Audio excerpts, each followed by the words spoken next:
The historic Metropolitan Theater in downtown Morgantown is the site for the premiere of a new documentary called The Mosque in Morgantown. When Azra Nomani walked through the men-only front door of the mosque, it was her boldest move to achieve equality for women at the Islamic center of Morgantown. Her story is the subject of the film. On this Outlook, we explore the documentary and the people behind it. West Virginia PBS sat down with Nomani, the current Imam of the mosque, and the filmmaker. The Mosque in Morgantown, next on Outlook. From West Virginia Public Broadcasting.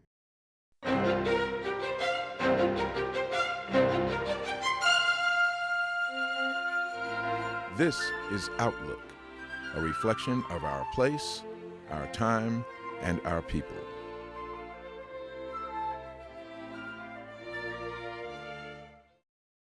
Thank you, Brittany, for being here today. Why did you decide to take on this subject for your film? I was really curious when I first heard about it, just how different these quote-unquote extremists at the mosque really were from the conservative guys at my church when I was growing up. I mean, they were giving the same sort of sermons. I mean, they were talking about the evils of American culture. They were talking about the place of women, which is below men. They were talking about not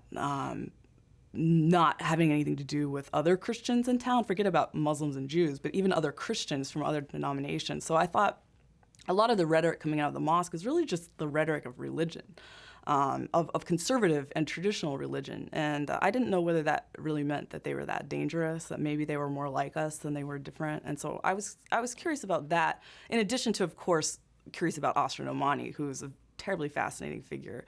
And what she's doing for women's rights in Islam is, of course, also very important and I think very historic. And I wanted to document that as well.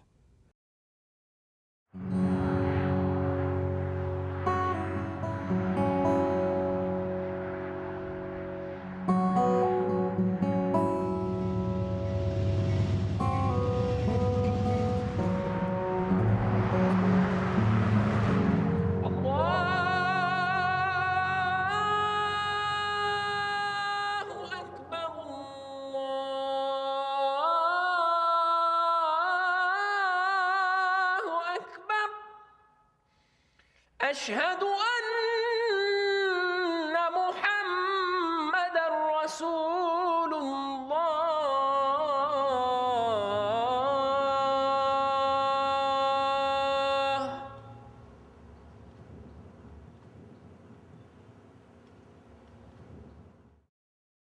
I was afraid to watch the documentary. I literally watched it alone on my laptop because I was afraid that it was going to take me back to a place of such pain that I would have all of the angst and anxiety from that time resurrected.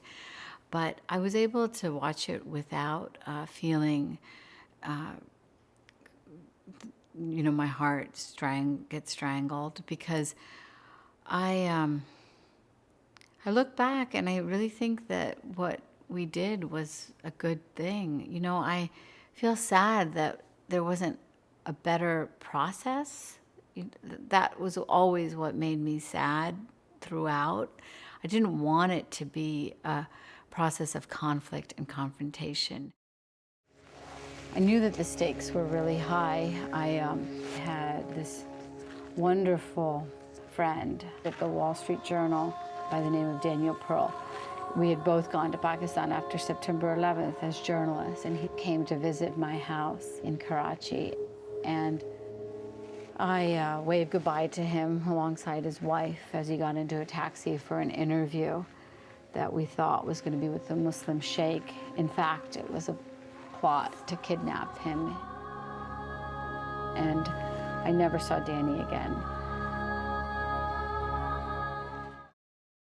You mentioned your friend Daniel Pearl several times during the documentary. Did what happened to him in any way play a role in your actions in Morgantown?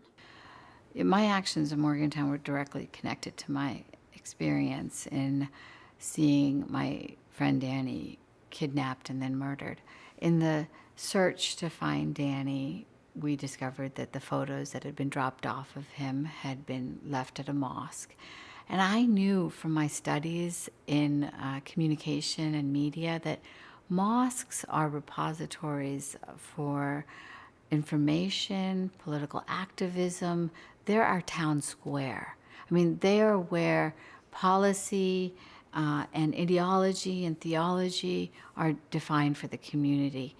And so I knew that we have to take back our mosques. Like, we have to basically assert what kind of Islam is expressed in our community mosques.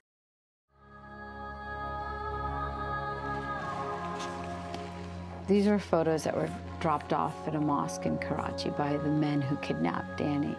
They were Muslim militants who prayed 5 times a day, and their reading of the Quran told them that they could do this.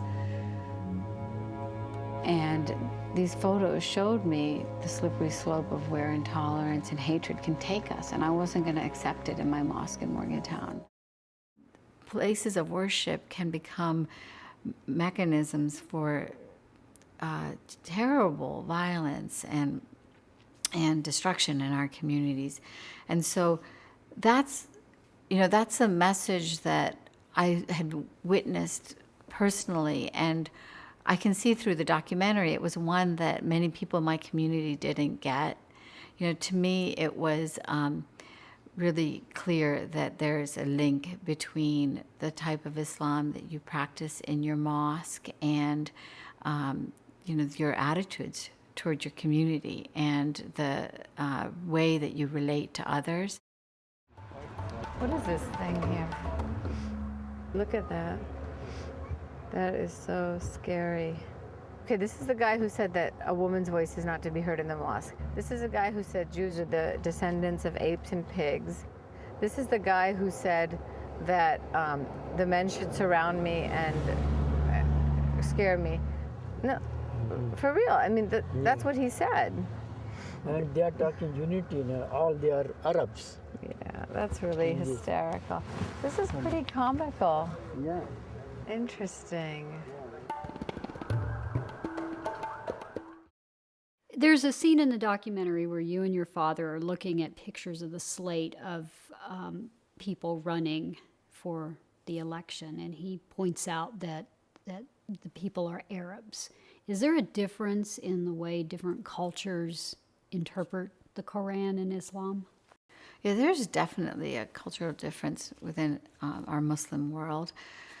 There's revolutionaries in every community, but prevailing dominant themes are unique inside of each of these communities. And so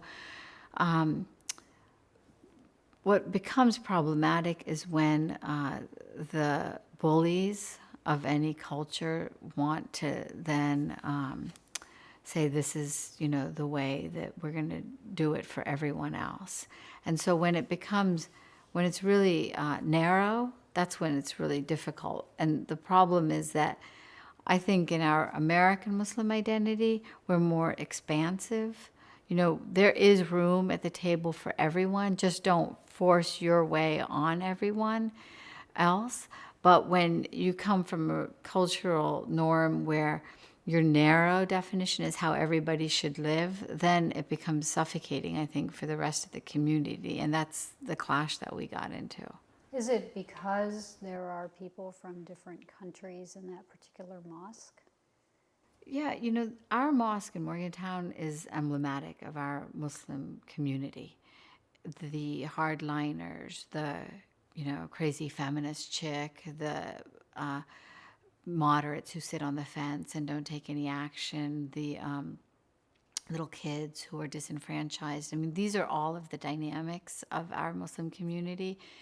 And that's really to me, the challenge is if we can't make it work in this community and figure out how to coexist, then I don't know how we're going to do it in the rest of the world.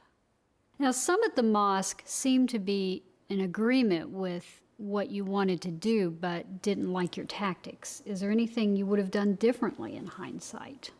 I honestly have thought about that a lot. I went down to Atlanta and I went to the Martin Luther King Museum, looked at the strategies of the civil rights movement, and these mechanisms where you try to have a dialogue, then you move into protest, and then you move into legal actions. I really tried as much as I could bear to try without just walking away, to have conversations with the leaders at our mosque. Before cameras started rolling, for months, I had been begging them for meetings and sending them, the kind of emails that we're taught to send and to start conversations. And every time I kept hearing, "Sorry, sister, we don't have time. I'm sorry, sister, we're very busy. I'm sorry, sister, this isn't really important to us." It never mattered to them. And so when I finally decided to do what I know how to do, which is write about this issue, it was after realizing that nobody was ever going to have a conversation with me.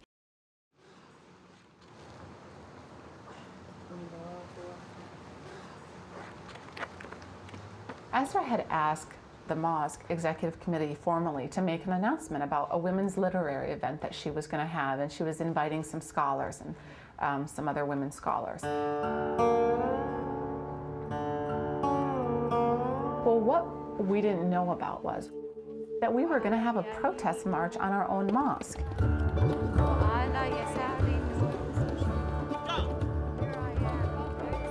And above me, light. Nomani and a group of 7 Muslim women from all across the nation joined in prayer and a march on the mosque, the latest in a line of events that have brought national attention to this religious center. There's not really anything that I would do differently, because every step along the way I wanted to have honest conversation, and I couldn't. Nobody would have it. Do you think your actions in any way changed the mosque in Morgantown? From what I understand, there is an effort to integrate women into the leadership roles. Honestly, it's not as far as I would wish. I mean, you can create a sisters committee, and you can, have your open house with few women as spokespeople. But really, I believe it's still a men's club. I mean, the pressure is so on women to remain subordinate in order to be good girls, because I'm the bad girl, and look how popular I am, right? So nobody wants that for themselves. I used to think that women shouldn't pray in the same hall with men, and this actually was the reason of a couple of incidents happened in the mosque where I shouted sometimes, but I educated myself and I found that I was mistaken.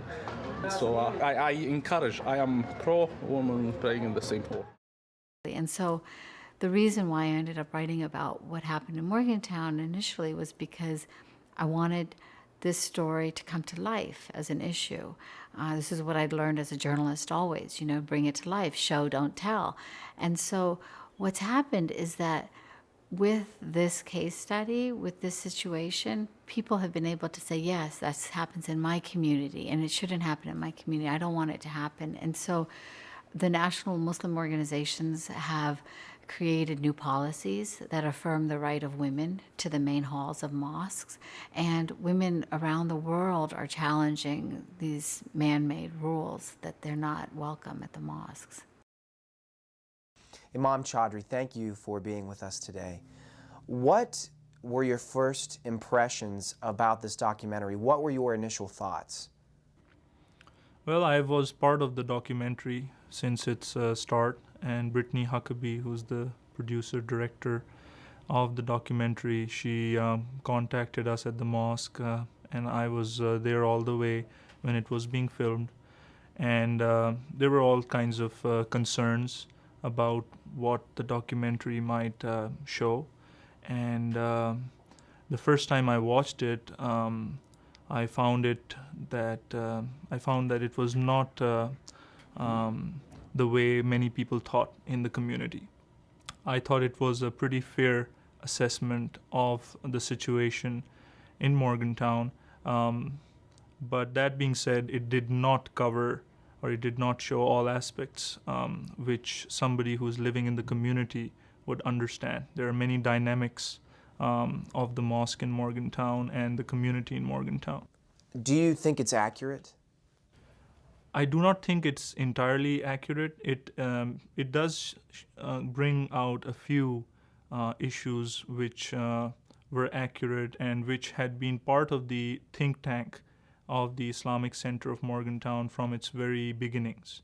The issue of some people who want to follow the religion very literally, as opposed to those who want to follow it from a very liberal or a very modern approach. That has always been part of any mosque or any community in Morgantown or in the United States. But I thought that there were some issues which it did not bring about.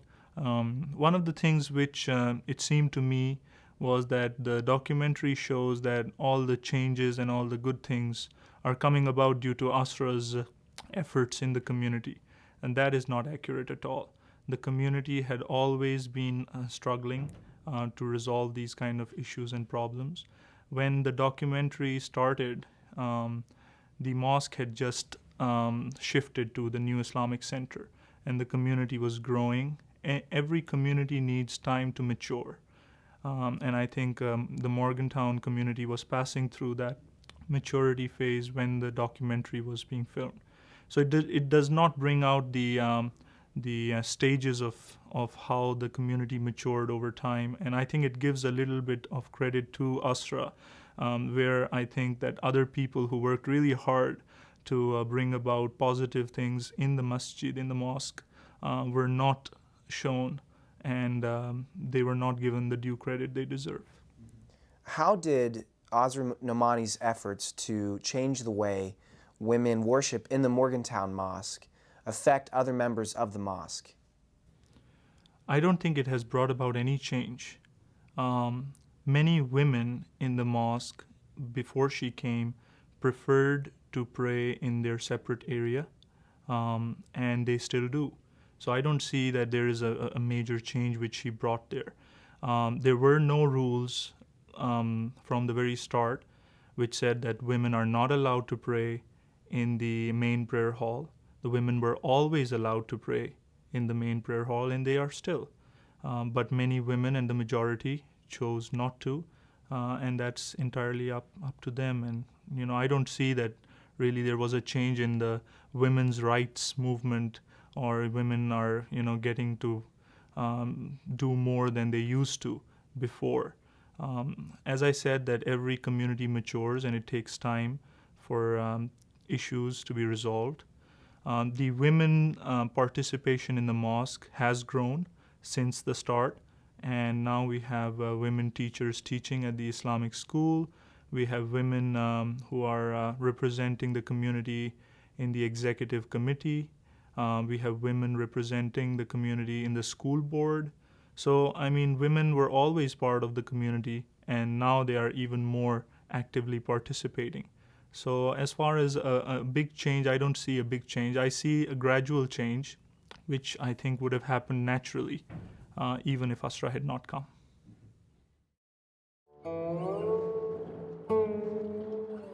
There's no way you can institute a big sweeping change in a mosque and then people will follow. You need to bring people to the table. Especially in this community, a silent, persistent, activism is what leads to change. And I think as time has gone along, we've seen this new executive committee is empowering the community to make their own changes. My husband and myself were elected among the 9 members. Everyone chose what they want to serve, and then we voted on that.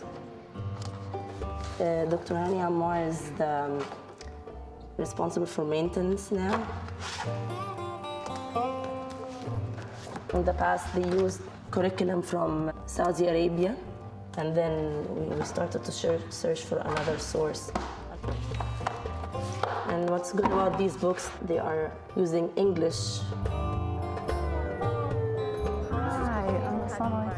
So I think we've come a long way in trying to put the mainstream of the Muslim viewpoint out into the public. I don't dress like this for an imaginary husband or a culture that dictates my life from miles abroad. This is faith, a belief in the eternity of the soul after bodies decompose into non-existence. Thank you.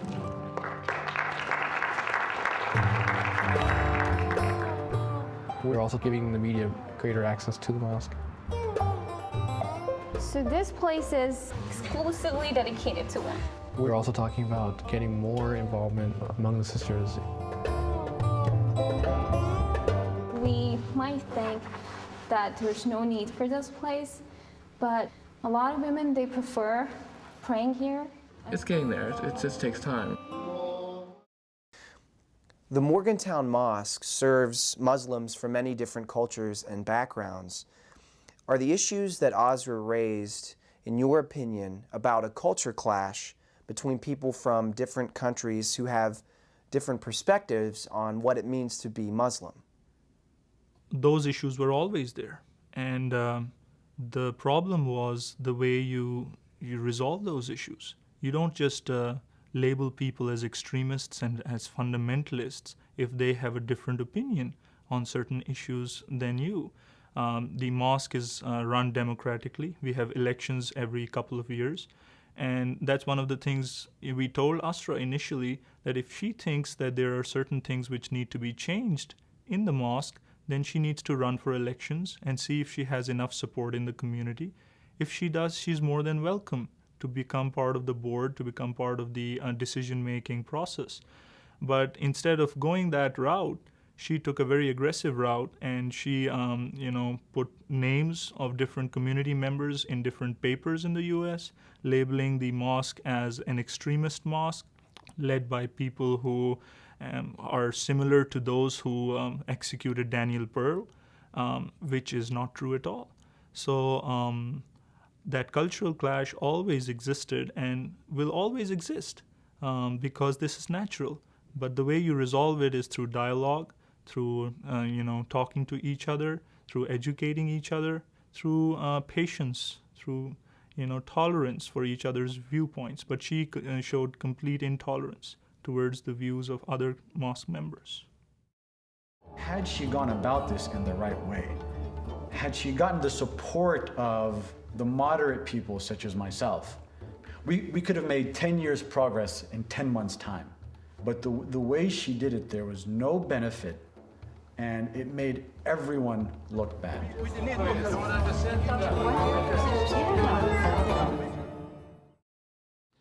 One point I would like to add is that the documentary does show a few mosque members as extremists or fundamentalists. And I do not want anybody who sees that documentary to have that opinion about those mosque members. That could be Asra's opinion, but the majority of the community knows these members of the mosque. They are part of the West Virginia University for a number of years. They are serving the community as doctors, engineers, and those are respectable, honorable members of the community who are doing great service to the greater Morgantown community. But unfortunately, the documentary portrays them as people who are trying to radicalize or, create fundamentalism in the mosque, and that is not true at all. What is your reaction to the critics who disagree with how you portrayed this situation in your film? Well, the people at the mosque are concerned that viewers might walk away from the film thinking that Asra deserves a lot of credit for the changes that happened in the mosque. Now, I certainly think Asra would not claim credit for any changes in the mosque. In fact, she doesn't think that the changes are more than cosmetic at the mosque.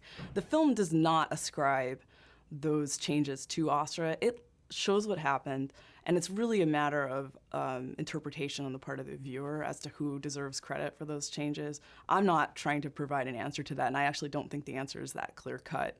I do think there were changes in the mosque. I do think that it got more open, to everyone, women, families. It became more engaged with the larger community. It's a much more welcoming place than it was when I first came to Morgantown. But I think that everybody played a little bit of a part in that. And I don't think that the film takes a position on that. So that's really in the eye of the beholder. I also would like to address one of the things that the Imam, Sohail, who I have a very good relationship, and I think a lot of him, he said that the film portrayed certain people in the community as extremists. And I also would take issue with that and just saying that I don't believe that anyone in the community is necessarily an extremist. I believe there are religious traditionalists and conservatives in the community that say a lot of the same kind of things that other religious people say. I think that the film allows Asra to make her point that she believes some of the people in the community are extremists, but it also allows other people in the community to make their point that, no, we don't think they are extremists. These are our brothers. These are our sisters in the faith. And I think, again, that's something that the audience is left to decide for themselves whether that's true or not. More than 300 people attended the Mosque in Morgantown film premiere at the Metropolitan Theater. West Virginia PBS asked attendees what they thought the documentary means for Morgantown. As a West Virginian, as a woman, as a Morgantown person, I think the significance of a documentary such as this is to highlight what's progressive in a state that is frequently misrepresented in a number of ways. أشهد